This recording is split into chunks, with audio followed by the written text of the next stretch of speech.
Evet, merhaba. Çok alışık olmadığım bir giriş, Türkçe giriş yapıyorum. Merhaba değerli izleyiciler, değerli izleyiciler. Hepiniz hoş geldiniz. Sinemanın sinema üzerinde Sayın Hocam Kılıç ile yaptığımız üçüncü haftanın üçüncü programı olarak programımıza hoş geldiniz. Selamlar, saygılar, sevgiler.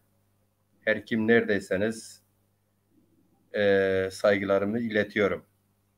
Sayın Kılıç Hocam hoş geldiniz. Merhabalar Ciron Bey. Hayırlı akşamlar, iyi yayınlar diliyorum. Sağ Hoş olun, bulduk var olun. Nasılsınız? öncelikle. İyisiniz inşallah. İyiyim, çok teşekkür ederim. Sizler nasılsınız? Görüşmeyeli nasıl gidiyor hayat? Çok sağ olun. Ben biraz böyle heyecanlıyım. Heyecansız insanı da boş bulurum işin Evet. doğrusu. Ee, Heyecanım iki nedenledir. Bir, genelde işte bu tür programlar, benzeri programlarla halka, Evet. kitleye bir şeyler sunmak adına Hı hı. heyecanlı oluyorum gerçekten. Hı hı. Ee, işte bir de işten geldim. Koşa koşa geldim. Direkt programı açtım hocam. Evet. Artı heyecanımın diğer bir nedeni de ben Türkçe hakim değilim. Diksiyonum iyi değildir. Hı hı. Ee, Beni izleyicilerim çok iyi bilirler ki ben Zazaca giriş yaptığımda bazen Hı. yarım saatte zenginleştirebilip konuya Evet. hakimim daha çok. Evet. Türkçe'de biraz zayıfız o konuda. Nasıl gidiyor? Sorun. Vallahi Ciron Bey genel olarak iyi gidiyor çok şükür. Koşturmacaya devam. Yani bildiğiniz gibi hem çalışıyoruz hem de aynı şekilde proje yapmaya devam ediyoruz. Ee, Yani koşturmaca özetlemek gerekirse çok öyle değişen bir şey olmuyor benim için. Sinema, film ve senaryo çerçevesinde geçiyor. Genel olarak hayatım şimdilik bu şekilde gidiyor. Evet, Ahmet Koyunay hoş gelmişsiniz. Asim Malveran hoş gelmişsiniz. Asim Malveran hemen bir soru sual etmiş, sormuştur. Evet, İsterseniz Sayın Asim Malveran'ın sorusuyla başlayalım. tabii ki. Çünkü programa giriş yaptığı gibi sorusunu sormuştur. Hı Ben hı. de zaten program akışı içerisinde bu soruyu soracaktım, konuşmuştuk. Evet. Sayın Asim Malveren diyor ki Zazalar ile ilgili bir potansiyel yapıyı bir belgesel yapmayı düşünüyor mu konuğunuz? Hmm. Yani şöyle Ciron Bey, ben zaten daha önce Kayıp Gelecek, Tozlu Hayatlar aynı şekilde e, daha önce yapmış olduğum bir iki projede daha zaten Zazaca anlatmıştım ya. Zazaca belgesel yapmıştım. Ödül de var hatta bu son belgeselim. Bu da bunların içerisinde. Film bu özellikle Kayıp Gelecek ve ödül filmlerimin neredeyse yarısı Zazaca yaptığım eserlerdir. Bundan sonra olacak mı diye sorarsanız e, yani şu an için hani e, böyle bir tarihte şu projeyi yapacağım diye kesin bir olgu yok ama ilerleyen zamanda olabilir. Yani siz daha gençsiniz. Tabii ki Zaza Hı hı. hareketi, Zaza milleti, Zaza aydınları büyük bir çabanın içinde. Evet. Mutlaka bir Zaza uyanışı var. Ona denk gelecek bir kültür, sanat, sinema, folklor, edebiyat artık belli yeni bir aşamaya geçmesi lazım. Hı hı. Sanırım Sayın Malveren de bunun farkında, bunun bilincinde Evet. e, size bu suali etmiştir. Evet. Evet, devamında yine Asim Malveren diyor ki Vedat Kaymak'ın Kaybolan Umut adlı romanını değerlendirebilir mi? Vedat Kaymak ismini şahsen yeni yeni duyuyorum açıkçası. Hani böyle duymuşluğum oldu ama çok böyle bildiğim kadarıyla yazar galiba. Fazla bir bilgiye sahip değilim. Yanlış olmasın. E, Yani kitabını okursam ona göre tabii bakabilirim yani eğer bir sinema projesi veya bir belgesel film olabilecek bir eserse neden olmasın? Tabii ki değerlendiririm.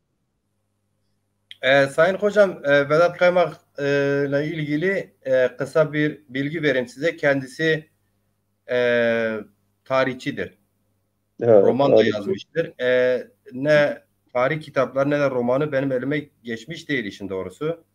Hı hı. Genelde ben kitapları satın alıyordum. Evet, Bundan 4 yıl önce bir sebeple bütün kitaplarımı kaybettim yani daha doğrusu. evet, Son 2 yılda epey bir kitap satın aldım.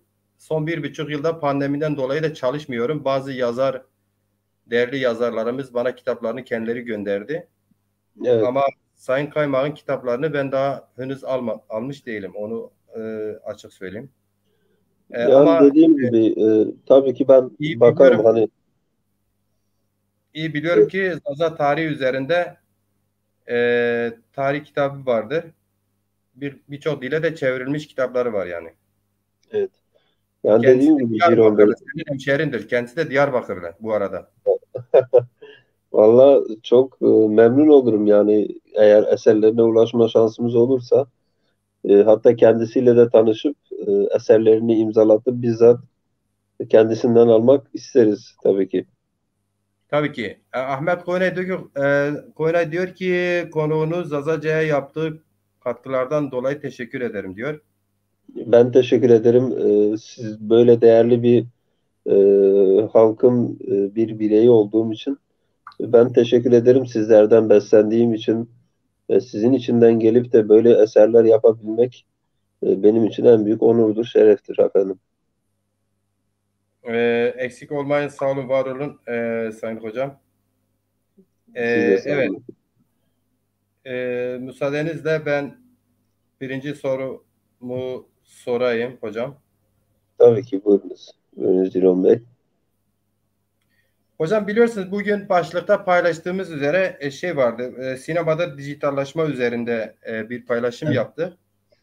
Evet, Dolayısıyla bugün işte sinemada dijitallaşma üzerine biraz duralım. tabii ki E, olur. Dijital dediğimizde ne anlıyoruz daha doğrusu? Önce öyle bir soralım. Yani şöyle söyleyelim Ciron Bey. Mesela ilk biliyorsunuz eski zamanlardan bu yana sinemanın 1895'ten çıkışından bu yana genel olarak belli bir süreçte mesela hem ekipman anlamında hem filmlerin hikaye anlamı, teknik anlamları, diğer birçok tür bağlamında farklı farklı kademelerle gelişmiş sinema biliyorsunuz. Buna bağlı olarak bu konuda biraz daha teknik konuşmamız gerekiyor açıkçası.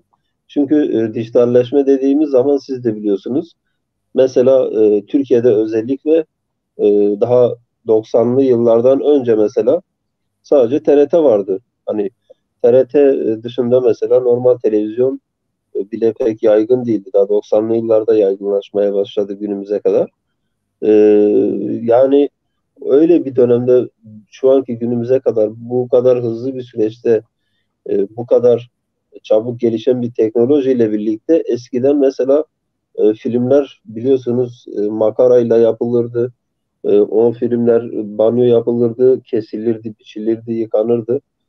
E, Yani bin bir zorlukla o filmler yapılırdı. Mesela kurguları yıllar yıllar alabiliyordu yani mesela kesme biçme yaparken özellikle o kesilen filmlerin tekrar birleşimi hikayenin mantığına göre kurgusuna göre onları düzenleyip film haline getirmek çok zorlu bir süreçti. Fakat dijitalleşme yani bugün mesela bilgisayarda bir kurgu programında biz bunu ne yapabiliyoruz? Çok basit bir şekilde hatta birkaç dakika içerisinde biz 10 dakika 15 dakikalık bir mesela örnek veriyorum birkaç videoyu bir araya getirip belli bir anlam oluşturabiliyoruz. Bunlar tabii ki dijitalleşmenin bize getirdiği avantajlar. Aynı şekilde diyelim ki buradan birkaç yıl öncesinden e, şeye gidelim işte Netflix'in çıkış tarihine kadar yani bir 15-20 yıl öncesine gidelim. Netflix mesela örnek veriyorum biliyorsunuz dünya pazarının büyük bir bölümüne hakim. Dijital anlamda söylüyorum ben. İnsanlar artık yani filmleri tamamen dijitalleştirmeye doğru gidiyor. Yani e, ben biraz aslında karşıyım buna. Bunun nedenini açıklayacağım.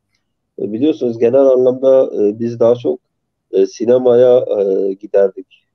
Hala da aynı şekilde devam ediyor ama sinemaya giderdik ve bu şekilde devam etti. Ta ki işte Netflix'in gelip biraz daha bu konu üzerine kendi filmlerini özellikle yapıp kendi belgesellerini, filmlerini aynı şekilde kısa filmleri de dizileri de yapıp sadece bilgisayar ekranından işte belli bir üyelikle belli bir ücret karşılığında insanların izleyebileceği bir platform oluşturdu. Bunun avantajları da var ama dezavantajları da var. Bana sorarsanız böyle olmaması lazım. Mesela nedir bunlar? İşte genellikle insanlar biliyorsunuz sinemaya gider. Hani bir film mesela yapılır, vizyona girer, sinemaya girer ama e, Netflix bütün bu şeyi çok derinden etkiledi açıkçası. Çünkü bugün baktığınız zaman insanlar bir de pandeminin mesela getirmiş olduğu olumsuzlukları da değerlendirirsek sinemaya mesela çok rağbet azaldı. Eskisi gibi bir şey de gidiş de olmuyor maalesef. E, işte insanlar genellikle ne yapıyor? İşte dijital ortamda tamamen Netflix üzeri veya Türkiye'de işte Acun'un yaptığı Exxen gibi platformlarda sinema filmlerini veya dizileri izlemeye çalışıyorlar ve bu şekilde ilerliyorlar. Tabii bunun birkaç boyutu daha var. Mesela e, örnek veriyorum. Demin dedik ki işte bir filmin kurgusu yıllar alabiliyordu. Bugün baktığımız zaman mesela Ciron Bey YouTube kanalları var. Sizin de mesela dahil olduğunuz gibi birçok insan hiç videoyla e, hiç çekimle hiç kurgu teknikleriyle alakası olmayan bir sürü mesela YouTuber insanlar var biliyorsunuz. Bu dijitalleşme mesela bu konuda kötü çünkü kaliteli içerik üretilmiyor maalesef. İşin uzmanları bu konuda işin uzmanlarına daha doğrusu bu konuda bir şey verilmiyor, bir destek verilmiyor. Bu da böyle e, kalitesiz maalesef bir takım e, projeler ortaya çıkarmış oluyor. Yani e, videolarda özellikle baktığınız zaman YouTube'da her türlü her türlü içerik yayınlanabiliyor, biliyor yani faydasına bakılmadan veya o emeğe bakılmadan eline kamera alan işte gidip film yapabiliyor mesela. Bu konuda dijitalleşme biraz içerik kalitesini düşürmüş bulunuyor maalesef. E, ve dediğim gibi yani bu şekilde devam ederse ki öyle görünüyor. Bazı sinemacılar karşı buna. Başta işte Tarantino gibi mesela ünlü yönetmen Tarantino gibi bir tüm dünyanın önde gelen sinemacılarından.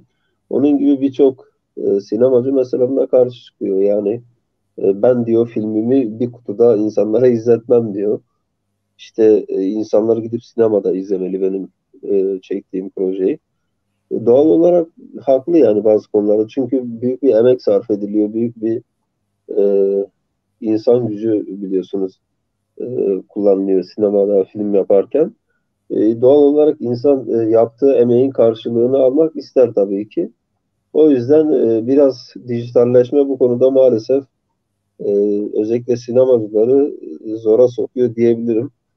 Ben kendim de şahsen karşıyım. Çünkü e, film yaparken bunlar bu kadar zorluğa rağmen sadece tek bir tıkla ulaşılması ve e, küçük ücretlerle bunların lanse edilmesi tabii ki de üzücü bir durum diyebilirim. Yani kısacası Netflix dijitalleşme sürecinin önüne kimse geçemiyor. Ama gerçek manada sinema tadından uzak diyorsunuz. Öyle mi anlayalım? Yani şöyle söyleyeyim hani uzak değil de tabii ki de kaliteli içerikleri de var.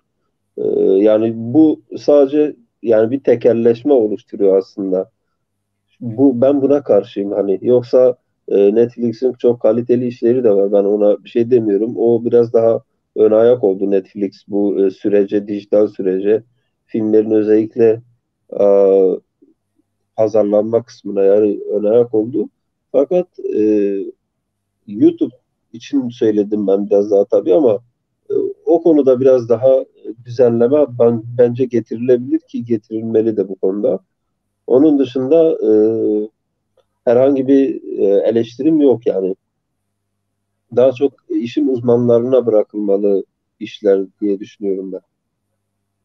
Evet, Evet. evet hocam. Sanırım Asim Alveren Sayın Kaymak'ın çalışmalarıyla ilgili uzun bir bilgi vermiştir. Ekranda bakabilir misiniz? Valla biraz uzun ama ben sonradan bakabilirim tabii. Sonradan tekrar yorumlardan bakabilirim. Şu an biraz uzun bir metin. Evet, epey Evet. uzun. E, Ekranı komple kapatacak kadar uzun. Evet. E, Daha sonra zaten takip edersiniz hocam. Hı hı. Evet. Şimdi hocam birinci sorumuza gelirsek yine bu şöyleydi sinema. Biraz kısmen değindiniz ama sanırım biraz daha açımlamak istersiniz bu sorun cevabında. Tabii buyurun. Buyurun E, Civan Bey. evet hocam sinemada gittikçe Netflix gibi dijital platformlarda daha çok yaygınlaşmaya başladı. Bu Evet. konu bu konuda ne düşünüyorsunuz ve siz bu tür siteler için ne filmler yapmayı düşünüyorsunuz? Eğer düşünüyor musunuz daha doğrusu? Yani şöyle söyleyeyim Civan Bey. Bazen değişimin içinde dahil olmak gerekiyor biliyorsunuz. İster elimizde olsun, ister olmasın bazen e, değişime dahil olmak zorunda kalıyoruz. Sizin de bildiğiniz gibi. Mesela bugün telefonlar şu an dokunmatik Android'li telefonlarımız var ama buradan işte örnek veriyorum bir 2000'li yıllardan önce mesela öyle bir şey yoktu. Daha 2004'lü 5'li yıllarda daha gelişmeye başlayıp bu sürece kadar geldi biliyorsunuz. Daha çok gelişti. Yani 10, 15, 20 yılda bu kadar gelişmeler oldu. Ve biz istesek de istemesek de bu sürecin bir parçası olduk bir şekilde. Genel olarak sorarsanız ben karşıyım. Mümkün mertebe çalışmalarımı daha çok sinemada yapmak isterim. Sinema için iş yapmak isterim ama e, diyelim ki artık dedim ya yani bir kaçınılmaz vardır. Eğer bu süreç bu dijitalleşmenin önüne geçilmeyip bu şekilde devam ederse istesek de istemesek de maalesef bir şekilde e, buna dahil olmak zorunda kalacağız. E, Yani dahil olursak yine ben kendi tarzımda projeler üretmeye çalışacağım, devam edeceğim. Ama dediğim gibi mümkün mertebe şu an için düşünmüyorum diyebilirim. Yani şu an için düşünmüyorsunuz. Yok şu an için düşünmüyorum Ciron Bey. Sinema Ama için daha çok. ama düşünülmesi gereken aynı zamanda bir alan değil mi? Ya tabii ki buradan bir 5 yıl sonrası için, 10 yıl sonrası için e, düşünülebilir. Ama şu an için ben düşünmüyorum. İlerleyen zamanda tabii gelişen tekrar teknolojinin getireceği yeniliklerle birlikte tekrar değerlendirilebilir diye düşünüyorum. Evet, Ama kesinlikle. kaçınılmaz yani. Kaçınılmaz oldu mu bu konuda fazla da bir şey kalmıyor maalesef insan yapabileceği. Peki Sayın Kılıç Hocam, Evet, Ciron Bey. e, sizin çalışmalarınızda uzun metrajlı film falan projeleriniz var mı bundan sonraki süreçte? Yani Ciron Bey dediğim gibi ben şu an için bir kitap projemiz vardı bahsetmiştim. Bir de bitirdiğim bir belgeselim var. Onun festival süreci var daha doğrusu. Onlarla biraz haşır neşir olacağım. Yani önümüzdeki birkaç ayda. Sonrası için şu an senaryosunu yazdığım bir tane var. Bir de yapımcıyla görüşme halinde olduğum bir projem var. Onun süreçlerine bakacağım. Ne olacak bilmiyorum. Çünkü onların beğenmediği bazı sahneler olabiliyor veya hikayede değiştirilmesini istedikleri yerler olabiliyor. Ya görüşmede bağlantıda olduğum bazı insanlar var. Onlardan bir geri dönüş alırsam e, o projeyi ona göre değiştireceğim. Daha sonra yeni şu anki üzerinde çalışmış olduğum senaryomun biraz daha gelişmiş halini e, bitirip gelişmiş halini tekrar aynı şekilde prodüksiyon şirketlerine göndermeyi düşünüyorum. Yani ona göre uğraştığım birkaç proje de var. Yine bir kısa filmim daha var. Ondan da biraz bahsetmek istiyorum. E, biraz daha küresel çapta bir proje yapmayı düşünüyorum. Onunla Türkiye'de değil de sadece Türkiye'de değil de genel dünya genelinde bir e, yankı uyandıran bir proje üzerinde çalışıyorum. İnşallah o konuda da muvaffak olabilirsem daha güzel olur benim için. Onun için şu an üzerinde çalışıyorum. Yani bakalım ne yapabileceğiz. Onu da zaman gösterecek. Sayın Kılıç Hocam, biraz açar mısınız bu yeni çalışmanız hakkında? Ne gibi bir E, çalışma? kısa film mi dediniz yoksa uzun metraj mı? Uzun metrajlı film. Yani Ciron Bey şöyle söyleyeyim ben sizin de bu konuya biraz saygı göstereceğinizi düşünüyorum. E, çok film bitmeden açıkçası çok detaylandırmak istemem. Hani derler Tabii ya ki. işin büyüsü bozulmasın. O konuya çok detaylı girmek istemem ama çok güzel bir dram hikayem var, dram projem var.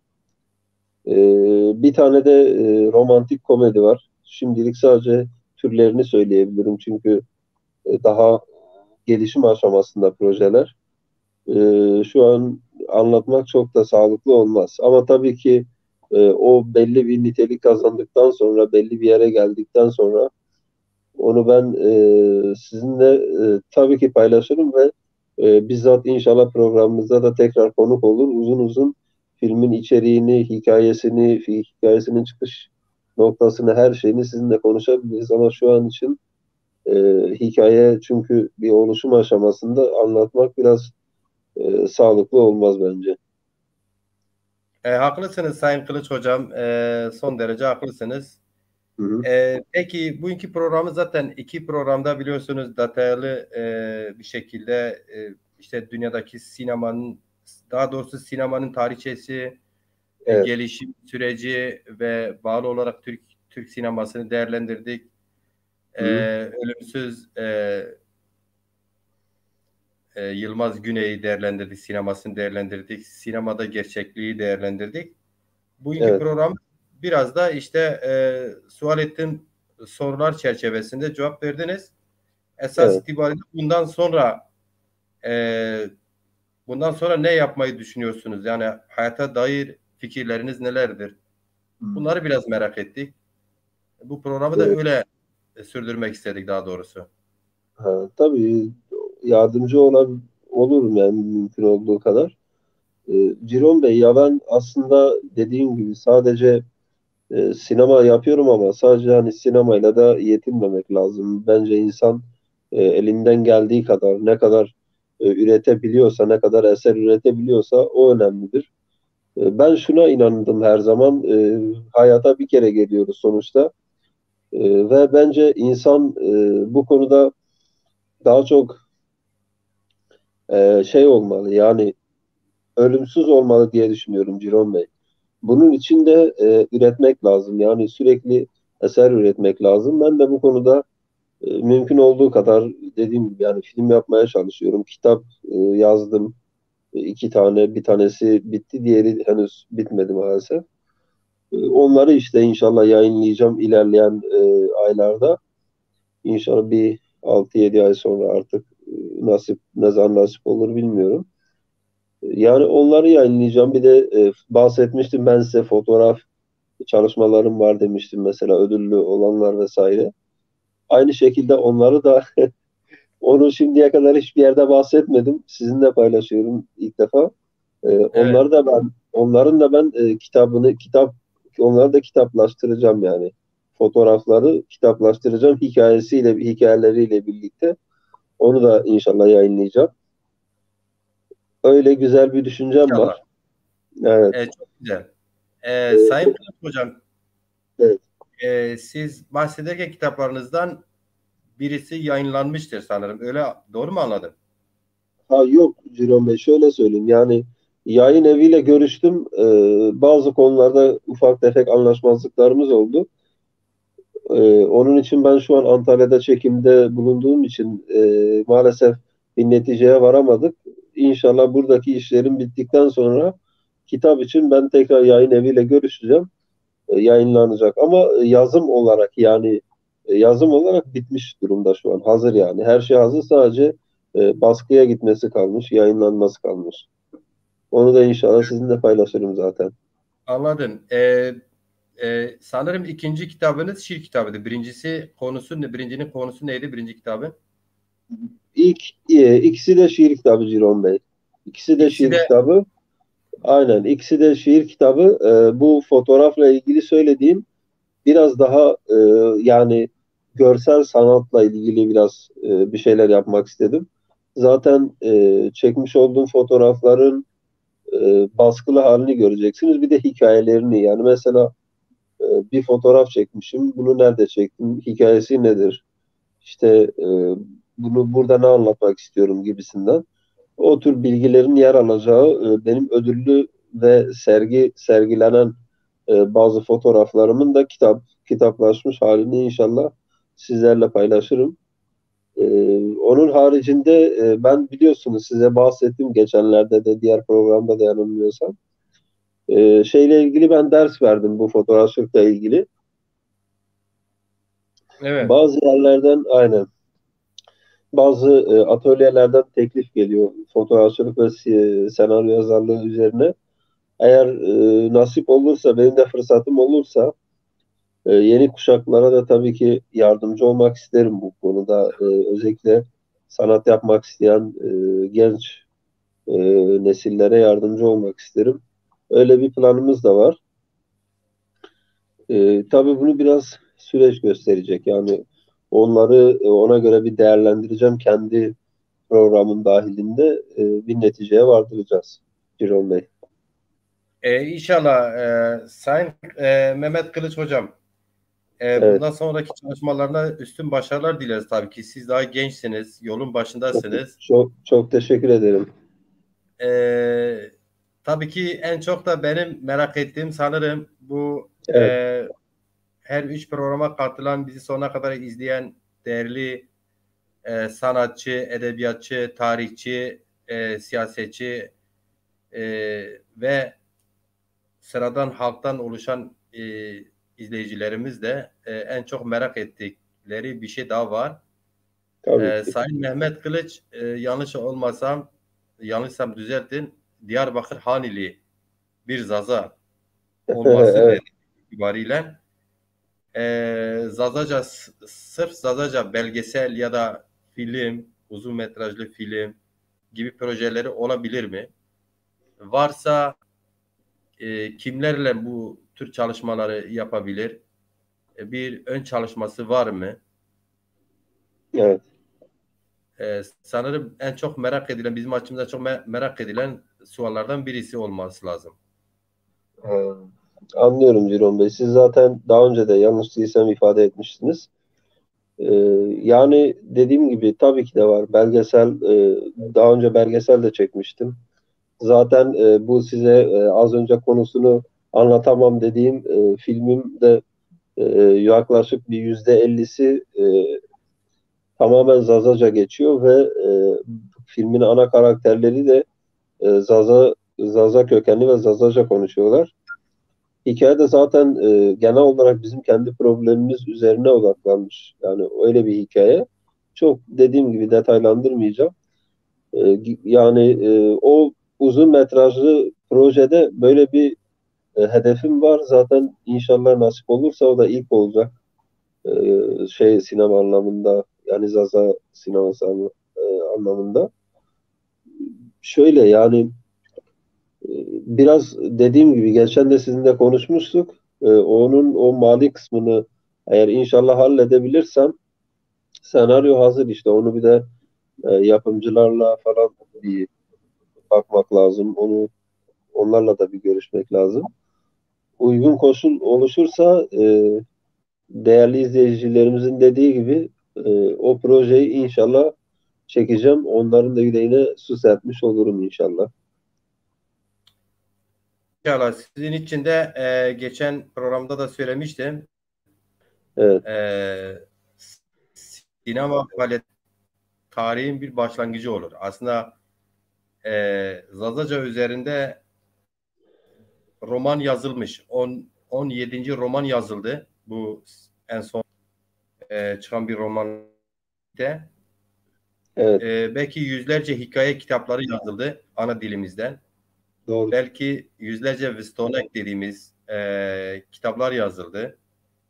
Belki neredeyse 1000'e yakın şiir kitabı artık piyasada. Evet, Aşağı yukarı Ciro Bey. 50-60 dergi geçmişten bugüne kadar 50-60 dergi Zazaca faaliyetini sürdürdü. Kimisi sürdüremedi belli bir yere kadar. Kimisi hala sürdürmeye devam ediyor. Yeni yeni dergiler hayatımızda Zazaca olarak geçiyor. Evet, Bütün bu emeklerin toplamı olarak e, olması gereken bir başka alan faaliyeti de sinemadır. Yani Zazaca'da salt sinema üzerinde çalışan herhangi bir sinemacı, aktör evet, ya da yönetmenimiz yok. evet. Bu boşluğu doldurmak çok önemli. Kesinlikle Ciro Bey ya bu zaten bizler de inşallah buna ön ayak olmaya çalışıyoruz elimizden geldiği kadar. Sadece bu şey alanında değil genel olarak sinema sanatına katkıda bulunmak adına bir şeyler yapmaya çalışıyoruz. İnşallah bu konuda e, muvaffak oluruz ve elimizden geldiği kadar üretiriz, bir şeyler başarırız. En büyük temennimiz de bu yönde zaten Ciron Bey. Evet, mesela Ahmet Koyunay Hoca ne diyor? Diyor belgesel fikri çok önemli. Zaza coğrafyası bu konuda bakirdir. Sosyoloji ve coğrafi konusu müsait. Kesinlikle. Ya zaten e, genel anlamda Ciron Bey, hikaye anlamında, belgesel anlamında bizim coğrafyamız çok müsait. Yani e, her türlü hikaye var, her türlü hayat hikayesi var, her türlü sıkıntıyı, cefayı çeken bir coğrafya olduğumuz için e, bu hususta yani büyük bir e, şeyimiz var. Yani büyük bir coğrafyamız var ve önemli zenginliklere sahibiz yani bu konuda. O yüzden tabii bu zenginlikleri bir de değerlendirmek lazım. Yani bunları bir şekilde yansıtmak lazım, insanlara anlatmak lazım. Bu da biraz bizim elimizde. Peki Sayın Kılıç Hocam, siz Ciro Bey. mesela az önce bahsettim artık tonlarca kitap var, hikaye var, roman var Zazaca yazılmış. Evet, E, herhangi bir dergiyi, bir Zazaca şiir, evet. hikaye kitabını şimdiye kadar geçti mi, okudunuz mu, merak ettiniz mi? Tam anlayamadım Ciro Bey. Sesiniz kesildi az önce ama tekrar Sayın edebilir Kılıç misiniz Hocam, hocam? Evet, tekrar edeyim. Az önce yine vurguladım. Dedim ki şükür yani son 40 yılda Zaza aydınlanması epey bir yol aldı. evet, E, onlarca dergi, onlarca dergi, yüzlerce hikaye, hatta evet, belki binlerce şiir kitabı neredeyse artık mevcut tonlarca kaynak var elimizde. evet. Biliyorsunuz siz de takip etmişseniz bilginiz varsa ki vardır. Hı hı. Bundan 100 küsur yıl önce Ahmed-i Hasi, Seydi Ahmed-i Hasi Mevlid-i Nebi diye Kesinlikle. Zazaca bir mevlüt yazmıştı. Evet, Ve ondan sonra büyük bir sessizlik var. Ama 1960'lardan bu yana Son 40 yıldır özellikle Zaza Üretim çok aydınlanması. fazla. Evet. Evet. Siz mesela bu materyaller elinize geçti mi? Bu kitaplar falan, dergiler vesaire merak Valla ettiniz mi hiç? Zaza'yı? şeyde ben üniversitede Ciron Bey benim bazı arkadaşlarım vardı. Zonema işte bizim dilimiz adında bir dergi yapmışlardı. Onları ben aktif olarak takip ediyordum. Ee, Şiirlerini, makalelerini, köşe yazılarını vesaire paylaşıyorlardı. Oradan takip etmişimdir. Kitap olarak yani okumuşluğum oldu ama şu an ismini belki hatırlayamayabilirim. Takip etmişim olmuştur. Yeri gelmiştir. Mesela özellikle yayın yapmak isteyen dergi anlamında yayın yapmak isteyen arkadaşlara da ben yardımcı olmuşumdur. Hatta bir e, şey vardı bizim bir arkadaş vardı. O da Zaza Dili Edebiyatı mezunuydu. Yazar kendisi. O da kitap yayınlayamadı maalesef ama e, Halil Ekin onun da ismini analım buradan. Kendisine selamlarımı iletiyorum. Onunla da biz aktif bir şekilde a,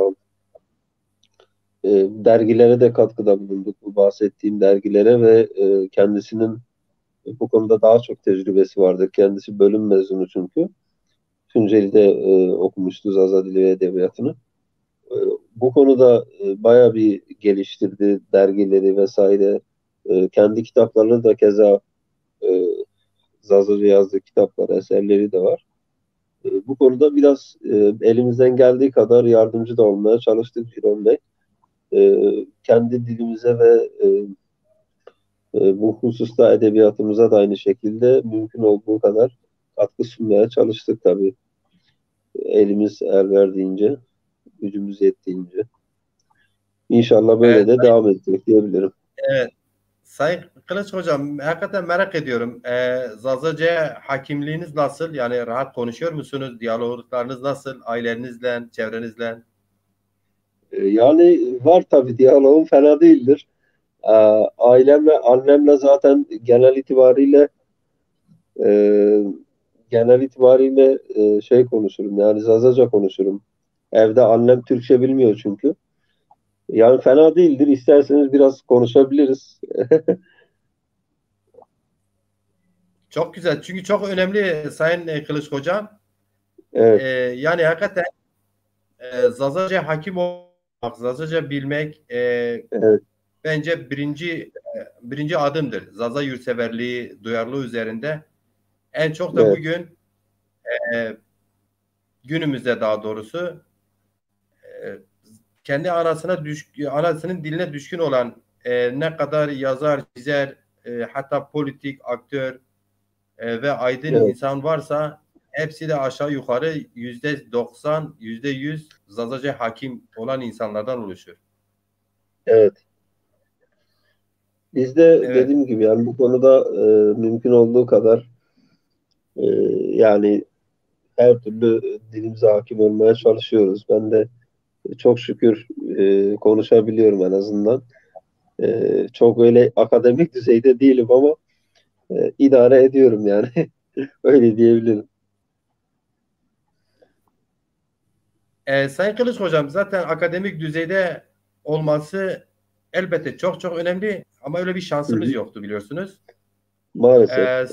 Sanırım son 10 yıldan bu yana işte seçmeli dersler çerçevesinde Zaza dili ve kültürü edebiyatın gelişimi üzerinde biliyorsun Bingöl Üniversitesi'nde, Muzur Üniversitesi'nde Evet. çalışmalar var. Hocalarımız çalışmaları vardır.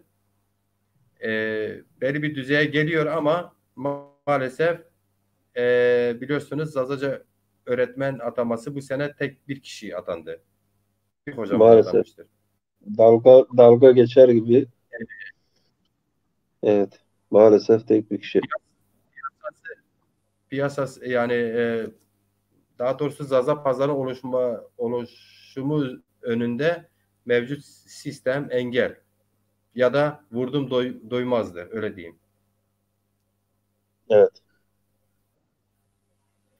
E, Bu konuda ne yapılabilir? Yani sanatçılar, siz bir sanatçı olarak ne yapmamız gerekiyor? Ne düşünüyorsunuz? Fikriniz var mı? Yani Ciron Bey, ben şuna inanıyorum her zaman. e, Biz ilk programda da bahsetmiştik. Biz aslında kendimizi ifade edemiyoruz bence. Ben öyle düşünüyorum öncelikli olarak. Çünkü insan belli kurallar çerçevesinde kendi sıkıntısını bence bir şekilde dile getirmeli. Belki de dile getiriyoruz ama yeterince dile getiremiyoruz. Yani bunu biraz daha topyekün bir şekilde birlik olup bunları gerekli mercilere iletmemiz lazım. Yani yoksa maalesef sadece bizim sizin birkaç kişiyle olacak iş değildir. O yüzden biraz elimizi taşın altına koymamız lazım diye düşünüyorum ben. Buradan bu Kesinlikle. arada Dilaver Bey'e de selamlarımı iletiyorum Sayın Başkanımıza. Kendisini çok severim, çok sayarım. Buradan ona da selamımızı iletelim. Evet, Sayın Genel Başkan da bizi izliyor. Selam göndermiş. Evet. Ben de ekrana verdim. Daha doğrusu bütün bu soruların cevabı şeyde yatmakta. Zazaların örgütlemesi gerekir. Yani genel Bunun olarak bir birlik gerekiyor. Evet. Evet, bunun öncülüğü de siyasi partiler yapar, dernekler yapar. Aydınlarımız özellikle aydınlara çok büyük görevler düşüyor. Kesinlikle. Yani dediğim gibi her alanda bizlerin bir şeyler yapması lazım yani. Belli bir Kesinlikle. emek olması gerekiyor. Hepimizin elini taşın altına koyması lazım. Mesela şu an izleyicilerimiz arasında Ali Haydar Çatakçı'nın hoca vardır. Kendisi Muzur Üniversitesi Zaza Bilimi e, Dil ve Tarihini okumuştur, mezunudur. Evet. Ama maalesef bu ülkede rahat çalışamadı. Şu an yurt dışında bizi izliyor. Selamları var. Aleyküm selam. Kendisine selamlarımı, sevgilerimi iletiyorum. Maalesef Ciron Bey yani Ali Hocam gibi birçok hocamız e, kendi alanında iş bulamıyor, atanamıyor. Yani bu ülkenin genel sorunu. Yani keşke sadece biz Zazalar üzerine olsa ama ülkenin genel sorunu bu. İnsanlar kendi alanlarında çalışamadığı için, iş bulamadığı için başka işlerde çalışmak zorunda kalıyorlar. Bu da bizi üzüyor tabii yani. Keşke herkes kendi işinde, kendi alanında, uzman olduğu bir alanda bir şeyler yapabilse. Sayın Kılıç, siz umutlu musunuz? Yani son 40 yılda Zaza aydınlanmasından bahsettim. Evet. Sizce Zaza aydınları yeterince duyarlılar mı? Yani Ciron Bey, şöyle söyleyeyim, eskiye oranla biraz daha duyarlılık var. Yani bir destek var. İnşallah gittikçe büyüyoruz ve bu büyüme inşallah daha da gelişecek.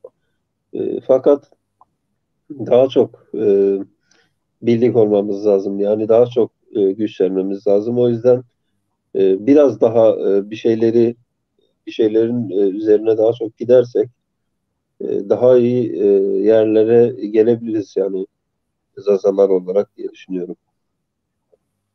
Siz de hemfikir misiniz Sayın Hocam? Yani biz insan kendisini nasıl tarif ederse karşıdaki de onu öyle tarif eder. Kesinlikle Biz kendi yani ilişkilerimizde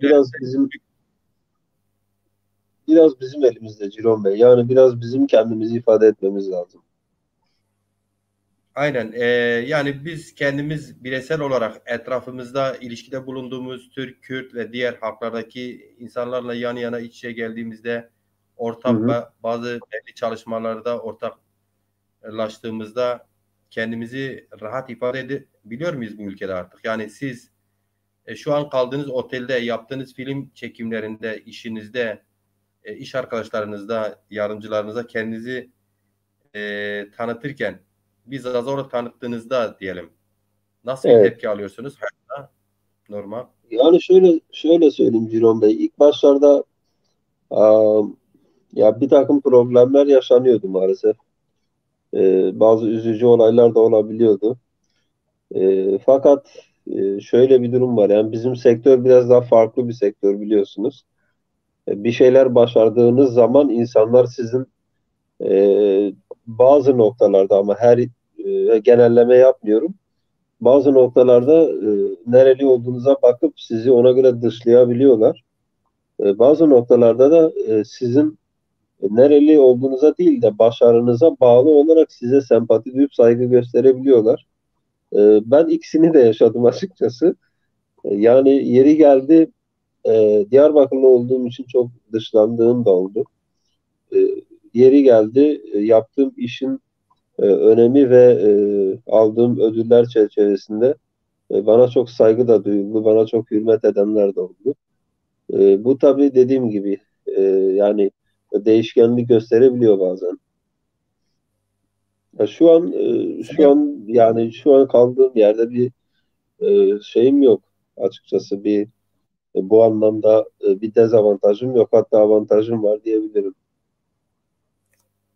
Ne güzel. Sanırım Evet, Zaza siyaseti, Zaza hareketi, Zaza aydınlaması makul çerçevede e, yapıcı, barışçıl, ne istediğini bilen bir noktada geliştikçe saygınlık evet. da kazanır. Hem kendi halkı içinde Yani hemen genel olarak ben şöyle düşünüyorum Ciron Bey. İnsanın şimdi bir iletişim mezunu olduğum için insanların genel problemi zaten iletişimsizlik. Yani burada da dil başta olmak üzere birçok konu maalesef ön plana çıkıyor ve bu iletişimsizliği bizim giderebilmemiz için ortak bir nokta bulup orada birleşmemiz gerekiyor ki bu genel sorunlara bir çözüm bulalım. Bu da maalesef dediğim gibi yani birçok soruyu beraberinde getiriyor. Bunların toplu bir şekilde ele alınıp yansıtılması lazım. anladım. Evet, Sayın Hocam biz Zaza aydınlanmasından bahsederken tabii ki e, biliyorsunuz Zazalar bir halktır.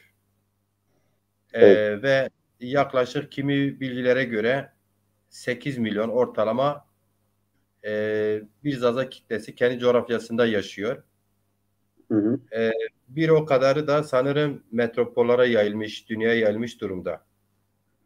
Evet, evet. E, Siz umutlu musunuz bu Zaza duyarlılığı neticesinde Zaza sermayedarları yani işte işverenlerimiz, Zaza işverenleri Hı hı. duyarlı İş kılmak, adamları anlamında mı diyorsunuz? iş adamlarını duyarlı kılmak için ne yapmamız gerekecek? Ya şöyle söyleyeyim Ciron Bey, yani ben açıkçası birçok proje yaptım şimdiye kadar. Fakat yani ben bunu üzülerek de belirtmek istiyorum. Keşke biraz daha hani olumlu yönde bir şey söyleseydim ama maalesef Zaza iş adamları ve dernekleri dahil olmak üzere ben hiçbir yerden destek almadım. Yani şayet Dilaver Bey ile tanışana kadar başvurdum, yine de destek almadım maalesef, alamadım bir şekilde, bilmiyorum. E, Bu konuda bence biraz daha duyarlı davranmaları gerekiyor. Çünkü sadece evet biz işte destek veriyoruz size ama e, destek veriyoruz demekle kalmamaları lazım. Yani ortada somut bir şey gerekiyor. Çünkü somut bir şey olmadığı zaman hepimiz ben mesela film yapıyorum. Benim en azından bir yaptığım icraat ortada yani. Bir bana hani ne konuda katkıda bulunuyorsun diye sorduğu zaman ben en azından filmle bak ben böyle bir film yapıyorum diyebiliyorum en azından. Benim yaptığım iş halkıma olan sadakatim ortada en azından. Fakat onlar yapmıyor. Onlar genel söylemiyorum şimdi. Belki şimdi iyi insanlar da vardı. Hepsini bir kefeye koymamak lazım ama ben açık söyleyeyim. Ben Zaza iş adamlarından da derneklerinden de gittiğim halde isim vermeyeceğim. Bazılarından hiçbir şekilde bir destek almadım. Açıkçası bu konuda bir umudum da yok diyebilirim yani. Sanırım yine Evet. Zaza duyarlılığını yaratabilecek olan yine Zaza aydınlarıdır. Bunun için ne Yani kadar dediğimiz gibi biz yine sizin de zaten ifade ettiğiniz gibi az önce biz yine elimizden geleni tabii ki yapacağız. Yani şimdiye kadar nasıl ki ürettiysek, bir şeyler başardıysak e, hala devam ediyor çalışmalarımız. Başarılarımız da çok şükür o şekilde yükseliyor, devam ediyor. Devam edeceğiz. Yani olsalar veya olmasalar bizim için en azından kendi adıma söyleyeyim ben. Benim için hiç fark etmiyor ama tabii ki gönül ister ki büyüklerimizin özellikle bizim kendi halkımızdan olan belli bir yerlere gelmiş büyük değerlerimizin bunlara sahip çıkmasını tabii isteriz. E, Fakat zorlayamayız sonuçta yani onlar da e, kendileri bilir yani ancak kendi istekleri doğrultusunda hareket ederler. Çok da şey söyleyemem bu konuda yani. Sayın Kılıç, siz daha çok talep ettiğiniz mesela destek, dayanışma maddi mi, manevi mi? Nasıl? Hangi konuda Ya daha çok ihtiyaç? şöyle söyleyeyim Ciron Bey ya mesela her anlamda aslında olabiliyor. Şimdi tamamen maddiyata odaklanmamak lazım. E, Yani manevi de olabiliyor. Mesela e, mekan anlamında zorlandığımız oluyor. Örnek veriyorum ben. Mekan teminatı için gidip de işte baktığımız yerlerde bizzat bizim kendi halkımızdan olanlar bile bize bazen maalesef hepsini demiyorum çok kaliteli çok iyi insanlar da var. Bazen destek olmayabiliyorlar. E, Burada da hani burada da bir şey diyemezsin yani ille yardımcı olacak diye bir şey diyemezsin. Ama gönül ister ki kapılarını açsalar, bizim çekim yapmamıza izin verseler. Bu konuda biraz rahatsızlığımız var tabii. Maddi olarak da şöyle var. Size zaten daha önceki programda da özet geçmiştim ama yani bütçe bulmakta hani zorluk çekiyoruz. Bunun da kendi imkanlarımızla bir şekilde ayarlamaya çalışıyoruz. Olmadığı zaman mecburen yani o bütçemizi kısmak zorunda kalıyoruz veya filmden işte senaryodan sahneleri eksiltmek zorunda kalıyoruz karşılayamadığımız kısımları. Bu bakımdan bu da bizi üzüyor tabii Ciron Bey. Sayın Kılıç Hocam, mesela uzun metrajlı Evet. bir film maddi olarak ne kadar neye mal olur bir film? Uzun metrajlı bir film çektiğinizi düşünelim. Yani şöyle söyleyeyim Ciron Bey, film için şimdi sadece şu kadar bir ücret gidiyor diyemeyiz. Çünkü her filmin bütçesi ayrı olur genelde. Ama ortalama bir film normalde bugün çekildiği zaman hani belli bir kalitede bir ortalama bir film çekildiği zaman en az 2 milyon TL'ye yakın bir bütçe gidiyor maalesef. Bu da az bir para değil yani. Ya bunu Kesinlikle çok aynen. ne çoktur ne de az. Tek başına evet.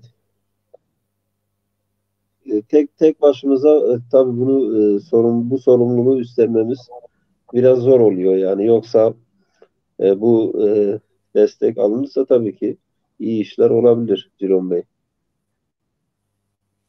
Kesinlikle hocam. Evet, E, peki siz az önce e, konuşmanız içerisinde şöyle bir şey dediniz. Zaza dernekleri de destek çıkmadı. Aydınları da evet. destek çıkmadı. Yani Ama Dezapar Genel Başkanı Sayın Dilover Eren evet, bana destek çıktı. Onu iş tuttunuz. doğrudur. Sayın Eren Başkanımız nasıl bir destek sundu size? Nasıl, ne beklediniz mesela? Cilon Bey ben öncelikle hiçbir şekilde bir beklenti içerisinde olmadan kendi halkımızdan olan bize sahip çıkan bir başkanın beni davet etmesi benim için bir onurdu açıkçası. Kendisiyle görüşmeye gittiğim zaman bizzat ona da ben ifade ettim. E, Yani birçok yerden nasıl söyleyeyim olumsuz döndüğüm halde ben açıkçası ilk başta biraz Dilaver Bey konusundan da yani hani genel şimdi herkes geri çevirdiği için biraz insan ister istemez olumsuz düşünebiliyor. Ben biraz o açıdan gittim ilk gittiğim zaman. Fakat kendisiyle tanıştığım zaman karakteri, kişiliği, özellikle sanata, sanatçıya bakışı e, beni çok yani mutlu etti açıkçası. Hiç görmediğim Etkiledi. hiç görmediğim bir tepkiyle karşılaştım. Muhteşem bir görüşmeydi. Zaten kendisi sağ olsun kendisinin sayesinde sizinle de aynı şekilde bu canlı yayını yapma fırsatımız oldu. Bu konuda çok destek oldu. Yani sağ olsun kendisine saygılarımı, sevgilerimi ve şükranlarımı tekrar buradan iletiyorum. Yani kendisi bu konuda çok destek oldu. Bunu hiçbir şekilde inkar edemem yani. Hala da yardımcı olmaya çalışıyor mümkün olduğu kadar. Sağ olsun Eksik kendisi. olmaz. Eksik Evet, olmasın. Gerçekten çok çok önemli. evet, Sayın Kılıç, ben kendim de mesela Dezapar'da aktif bir üyeyim. Çalışıyorum. evet. E, Sami Söğütçük yıldır ikinci şiir kitabım baskıya hazır. Ama ben hiç kimseden hele hele özellikle Dezaparlı arkadaşlardan böyle bir sorunum var. Maddi olarak kitap basamıyorum. Hiçbir Evet, gün bahsetmedim. evet. Yayına hazır dediğim gibi. Bu tür sorunlar Hı var. hı. İnşallah bunları aşarız hep birlikte. Ya şöyle Ciron Bey zaten ufak tefek işler giderilir yani ben de mesela kitap konusunda hiç kimseden destek istemem, onu ben kendim de yapabilirim. Fakat bir kitapla bir filmi bir tutamayız. Çünkü örnek veriyorum, bir film mesela dediğim gibi 2 milyon 3 milyon TL'yi bulabiliyor ortalama. E, Onu bir konuda dile getirmek gerekir zaten. O ayrı bir mevzu. Fakat kitap konusu tabii ki de kendimiz de kitap da olur veya başka konularda da e, kendi ihtiyaçlarımızı kendimiz giderebiliriz yani. O amenna. Kesinlikle. Evet. Benim de bir sorunum yoktu zaten. Birinci kitabımı kendim imkanlarımla, maddi imkanlarımla bastırmıştım. İkincisine de 1,5 yıllık pandemide turizmde hiç Hı işimiz hı. olmadığı için e, öyle Evet. bekletti de. Evet. Evet Ciro ve Sayın sinema Hocam, adına merak ettiğiniz var mı bir şey aklınızda olan? Veya sinema adına merak ettiklerimi daha doğrusu şöyle söyleyeyim Sayın Hocam. Sinema alanına hakim biri değilim. Siz de bunun farkındasınız. E, estağfurullah, estağfurullah. Bu noktada çok samimi de davrandım. Hatta birincisi tarihe hakim değildim. Zaza tarihi değilimden bu yana Sayın Talip Hocam anlattı birkaç programda. Evet. Belki en çok zorlandığım programlarım Türkçe yaptığım programlar oldu. Ben genelde e, açıklamaktan bir şey görmüyorum. Ben sami bir insanım. Ben Talip Hocama genelde benim ona soracak soruları kendisine hazırlattı. Sinema ile ilgili de ben araştırmalarım oldu. Yine sizden destek istedim. Siz ne gibi soruları sormamı beklersiniz diye fikrinizi aldım. Üçüncü programdır öyle devam ettik. Bugün biraz böyle kendi halinde yürüyen bir program oldu. Evet, Aslında sorabildiklerimizi sordum diye düşünüyorum. evet. Farkındaysan fazla bir şey de soramıyorum sinema ile Estağfurullah. ilgili. Sizin ek olarak bundan sonraki projeleri de az çok anlattınız zaten. Ek olarak eğer bir şey söylemek isterseniz buyurun Sayın Kılıç Hocam. Benim son soru olarak şöyle bir sorum olabilir. Hı hı. Üçüncü haftadır her cumartesi pazar akşamına bağlayan gece bu geç Evet, saatlerde sizin de biraz şanssızlığınız aslında. Normalden kış sürecine denk gelseydi yüzlerce izleyici belki bu evet, yaptığımız programlarda izleyici olurdu, soru sorardı, programı zenginleştirirdi. Ama her şeye rağmen üç güzel program oldu. Bu evet. son programımızdır. Son sorum şöyle olabilir. bir, iki, üç. Üçüncü program yapıyoruz ve son programımızdır. En azından bu yıl için. Evet. Ee, Bir genel değerlendirmenizi istiyorum yani. Ciron Bey, genel olarak zaten biliyorsunuz biz özellikle böyle bir programın yapılması benim için çok önemli oldu. En azından ya biraz ben de meşguldüm açıkçası. Normalde valla kabul etmeyecektim açıkçası. Fakat siz söz konusu Dilaver Bey olunca ben hiçbir şekilde reddetmeyeceğim dedim. Yani iki elim kanda olsa gelirim. Tabii ki de yayın yaparım, yani hiç önemli değil. Yayına katılırım dedim. Bu konuda benim için de bir mutluluktu yani sizinle program yapmak. Ayrıca şunu söyleyebilirim. Yani e, sinemanın tarihinden bu yana genel olarak gelişen bir süreç vardı biliyorsunuz. Bu süreçte sinema tıpkı diğer sanatlar gibi insan olgusunu, insanın genel yaşayış biçimini, kültürünü bir şekilde yansıtan bir araç. Bunun genel sürecini anlattık. Zaten çok hani detaylandırmak da açıkçası istemiyorum. Sizin de çok vaktinizi almak istemiyorum. E, Genel bir süreçti. Zaten izlemek isteyen arkadaşlar oradan diğer programları da izleyebilirler. E, Ancak şunu söyleyebilirim. Yani bundan sonraki süreçlerde benim inşallah çok daha iyi projelerim olacak. Kitaplar da dahil olmak üzere. Onlar üzerine biz konuşabiliriz ama zannedersem Dilaver ve Kışın içinde galiba bir şey yazmıştı. E, Evet. Ben tabii ki de vakit bulursam inşallah Kışın'da memnuniyetle yayın yaparım sizinle. Yani kitaplar konusunda bir de yazdığım diğer projeler konusunda zevkle yayın yaparım. Çok onur duyarım yani bu konuda. Fakat şunu söyleyebilirim. Genel olarak kendim için demiyorum. Yani dediğim gibi belki binlerce genç var yetenekli. Fakat maalesef ellerinden tutulmuyor. Yani bu insanların biraz elinden tutulması gerektiğini düşünüyorum. Ben Allah'a şükür hani kendi yağımda kavruluyorum bir şekilde. Önemli değil ama e, mesela örnek vereyim, biraz arkadaşımdan bahsetmek istiyorum.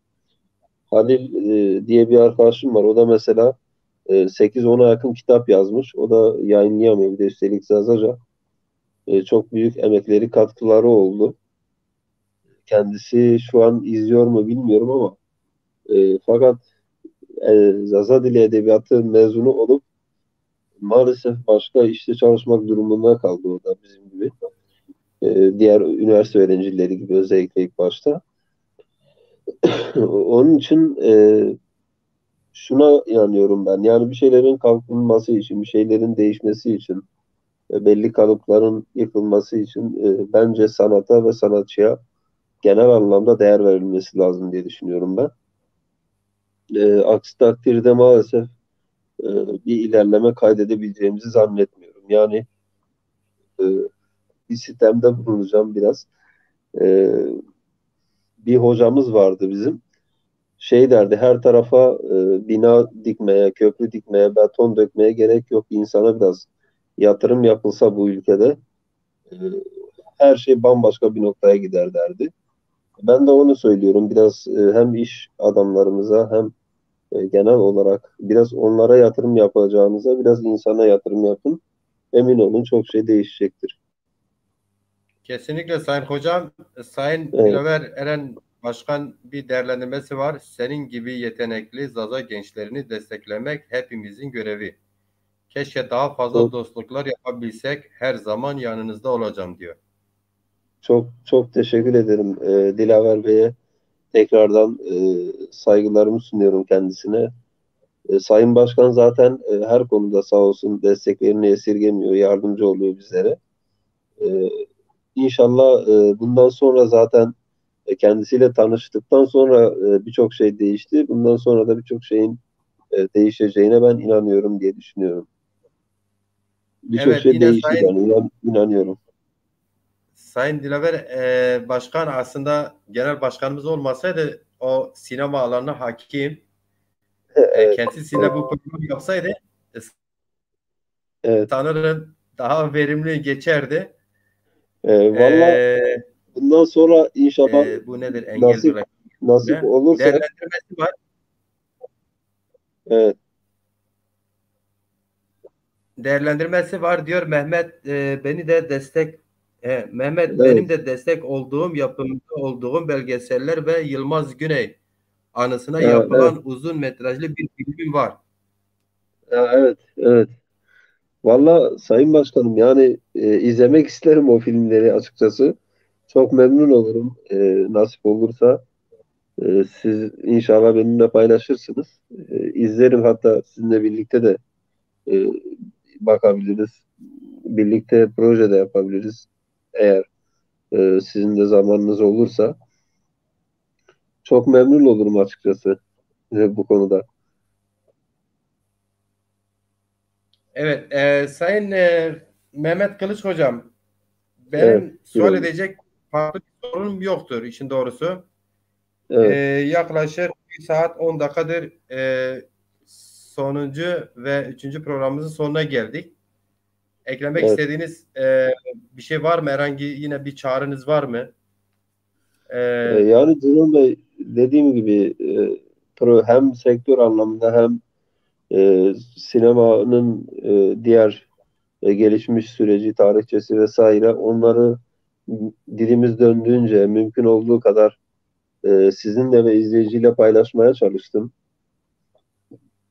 Bundan sonraki süreci biraz anlatmaya çalıştım toparlayacak olursam.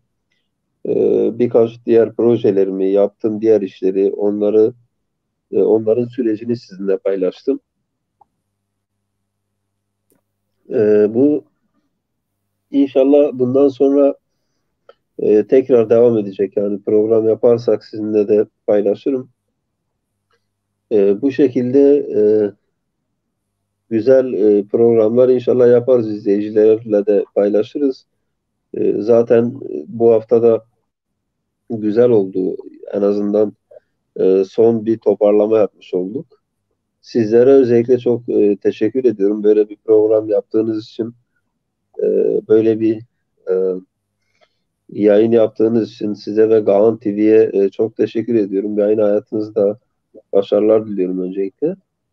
E, Buradan tekrardan Dilaver Bey'e gerçekten gönülden çok teşekkür ediyorum. Saygılarımı sunuyorum. Kendisinin bana desteği kendisini tanıdığımdan günden bu yana hep oldu. Sağ olsun onun sayesinde sizinle de iletişime geçtik ve program yaptık. Ona tekrardan çok teşekkür ediyorum. Ayrıca tüm Zaza halkına sevgilerimi, saygılarımı iletiyorum. Tüm izleyicilerimize sevgilerimi, saygılarımı ve şükranlarımı sunuyorum. Yani benim çok ekleyeceğim bir şey yok Ciron Bey. Açıkçası zaten sizin söylediğiniz gibi biz mümkün olduğu kadar dilimiz döndüğünce anlatmaya çalıştık. Sizin soracağınız başka bir sorunuz varsa alabilirim. Benim de herhangi bir soracak sorum yoktur. Ya da işte ben soru yakalayamıyorum size sorayım. Ama Sayın Genel Estağfurullah. Başkan'ın evet Sayın Genel Başkan az önce demişti ya benim de desteklediğim projeler oldu, filmler oldu demişti. Onların isimlerini vermiş buraya. Evet, Desim'in Kayıp Kızları, Kara Vagon dersiniz. ve evet, Karavagon Özgür Fındık yanlış değilsem yönetmişti. Biliyorum onu. Evet, evet. evet, Ve uzun metrajlı Yolda Yılmaz Güney'in anısına evet. bu üç filme Biliyorum katkı onu da. olmuş. Evet, Karavagon'u bir de Kırmızı Kalem'i izlemiştim ben Özgür Fındık'ın. Güzel çalışmalardı. Hatta Dilaver Bey şu an hatırlamıyorum vardı galiba ama tam şu an hatırlamıyorum bir şey olarak. Kara Vagon, Kırmızı Kalem ikisi de Özgür Fındık'ın çektiği belgeseller. Yoldayı da Ben izledim diye hatırlıyorum ama şu an tam şey yapamadım. Bakacağım ama tekrar onlara. Evet Sayın Kılıç Hocam, ben de çok çok teşekkür ederim. İyi ki sizin gibi Evet, bir hocamızla, bir sinemacı genç arkadaşımızla tanıştık. Son bir evet, aydır bazen sohbetlerimiz oldu. Karşılıklı olarak telefonda konuştuk, yazıştık. evet, Siz de yoğun bir tempoyla, yoğun bir çalışmalar içerisindesiniz. evet, Ben de hem parti çalışmaları, hem kültürel çalışmalar, hem de bireysel biliyorsunuz geçim derdindeyiz.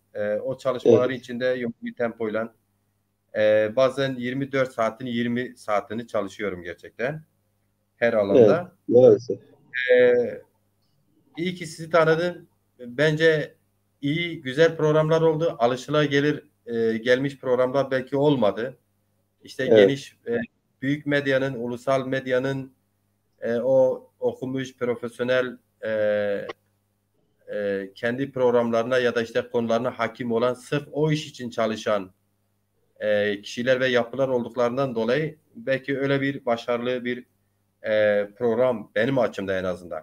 Kendi açımda diyorum. Yani kendimle evet. ilgili eksiklerim oldu. Öz eleştirimi veriyorum eğer olduysa böyle bir. Estağfurullah. Estağfurullah, E, olur mu öyle şey Ciron Bey? Ben sizin zaten samimiyetiniz, sıcaklığınız bu program için yeterli. Yani diğer bütün programları bana göre kalite anlamında bir kenara bırakır yani. Önemli olan e, samimiyettir, insaniyettir. Yani sizde bunlar zaten fazlasıyla var diye düşünüyorum. Sağ olun, var olun, eksik olmayın. E, ve kesinlikle umudunuzu kaybetmeyin. Biz İnşallah Dezapar olarak, dernekler olarak, aydınlar olarak, halkımız olarak kendimize geldikçe bu her üç programda ve diğer programlarda Evet, şikayet ettiğimiz bütün o sorunları adım adım aşarız. Başarılar dilerim bundan sonraki inşallah. yaşamınızda, çalışmalarınızda Sayın Hocam. Çok çok teşekkür ederim Ciron Bey. Dediğim gibi inşallah hep birlikte birçok şeyi aşacağımıza ben inanıyorum.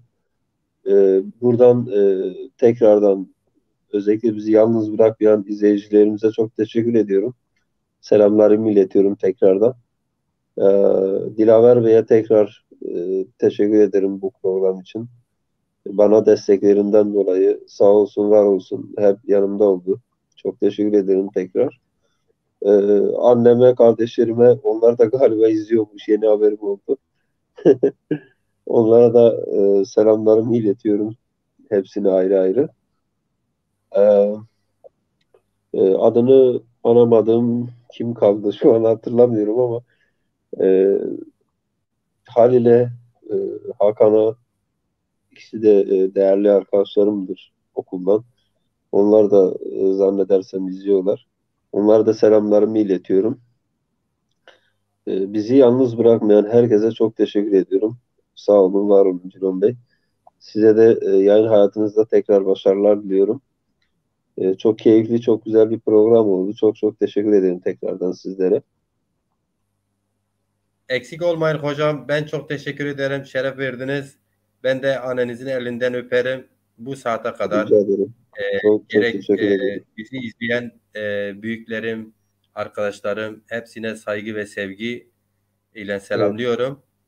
Daha sonra bu programımızı izleyen gerek seni takipçilerin arkadaşların gerek bizim takipçilerimiz her kim ki bu programı izleyip dinleyen yorumlayan bütün arkadaşlara da saygım sevgim sonsuz. Saygılar, kes, hürmetler, iyi geceler. kesinlikle. Sağ olun. İyi geceler diliyorum Ciron Bey. Allah'a emanet olun. Sağ olun. Allah'a emanet olun. Sağ olun.